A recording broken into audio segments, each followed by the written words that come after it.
Lagos State Governor Babajide Sanwo-Olu has urged Nigerians, especially Lagosians, to continue to live in peace and harmony as they celebrate Christmas. He also appealed to Lagosians to celebrate the season of the birth of Jesus Christ with moderation.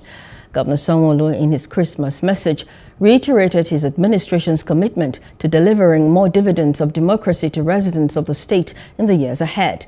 The governor implored Lagosians to protect and use infrastructure provided by the government with care so that incoming generations can also enjoy them.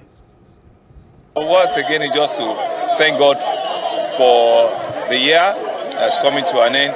To thank God that it's also not coincidental that today is the last Sunday of the year. And you can see that even with all of the difficulty, we still have cause to thank God. And we can only continue to be positive and hope that, the new year will bring and will usher in bigger and greater things for us.